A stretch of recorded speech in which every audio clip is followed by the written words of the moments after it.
akulengeza wano ne kamala byonna nga tujaguza emyaka 10 egy'obuweereza bwe mukuumaddamula n'aweereza abantu be ekibatu eky'emikisa n'aweereza abantu be ekibatu eky'emikisa era nabo ne batamutenguwa ne baddamu n'enduulu ey'olurekereke. Bw'atyo Ssaabasajja n'ayolekera n'awuubira ku bantu be n'alamusa ku bagoma wano abazze okusanyusa abantu be. Ali awo alamusa ku bagoma abali wano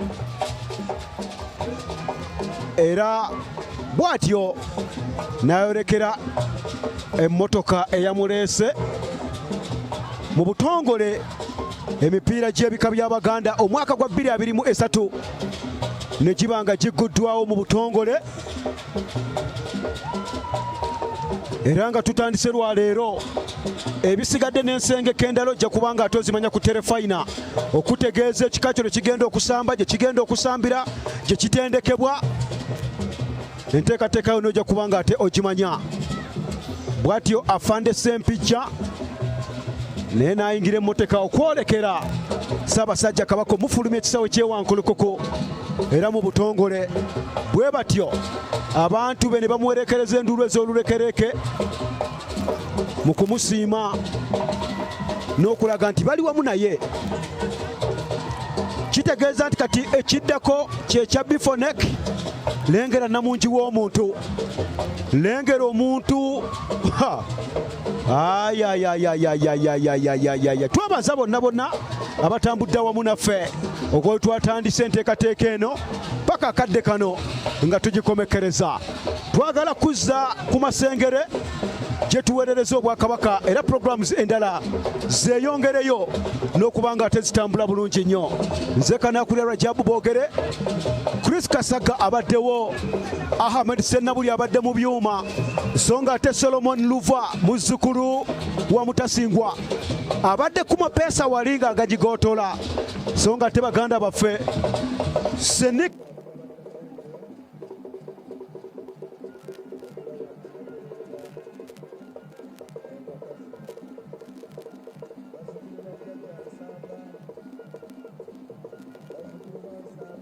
BBS Terefayina badde ku ddimu semalimu okutuusaako omupiira guno obutereevu oba emipiira gyombi egizanyiddwa. Abaana abawala essanyu ligabaniddwa olw'ensonga nti abaana abawala ab'engabi baakubiddwa zaabadde 43 ng'enkima zeeteebye ng'ab'engabi baafunye 3 ate bwe tugenze mu mupiira ogw'abalenzi essanyu ne likyuka ab'engabi ne bagaana edda tuyinza kuba bannyinaffe bwe mutyo ne tutabasasula ne bakola effujjo ku kika ky'enkima ne bagikuba egolo zibadde 3-1 era in fact bw'otunulamu n'olaba namungi w'omuntu omuntu yenna agamba nti beene waaligwa wendi gwolaba emperekera gye bamuwerekeramu bonna baga nti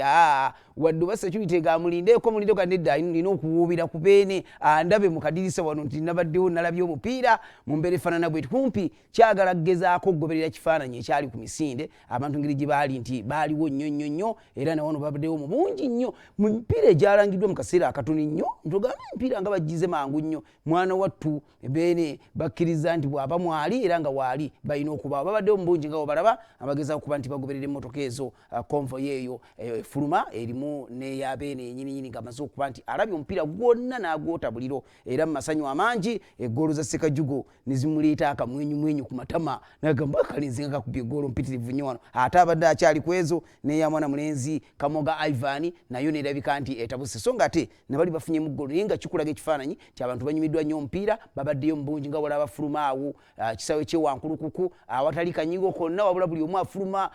nange nedda ate babeene agenza ate omupiira guwedde buli omu ayagala agoberera emmotoka eyo naye nga kituufu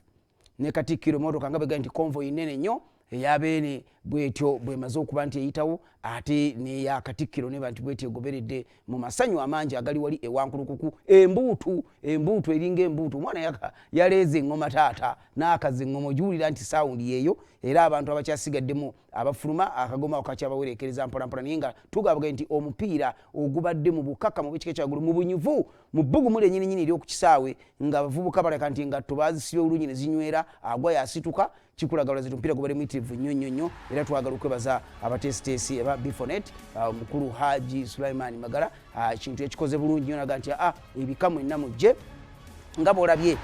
ttiimu zombi zibadde mpitirivu nnyo mu kisaawe teri ttiimu eteyoleseza ne gwe bakubye abadde n'abazannyi okugjako mubaddemu incident emu nga bannaffe kisaawe bantu bebafuluma ekisaawe gye tuyinza okuba ntujja jjukoonako tugambe nti ate erabedde egenda kwonoona na pate red card mipiira nga gino egyebika maaso g'abeene nga omuntu awuba emikono tebadde nnungi era tuyinzaga nti tuyinza gireka buli saawo tuba kwenyeza nnyo naye nga tugaa nti nakyo kagwake gutya bagaa nti kakiro takola ki tabulamu naye nga bo abantu bebaza babaddeyo mu bungi ennyo abawerekeddeko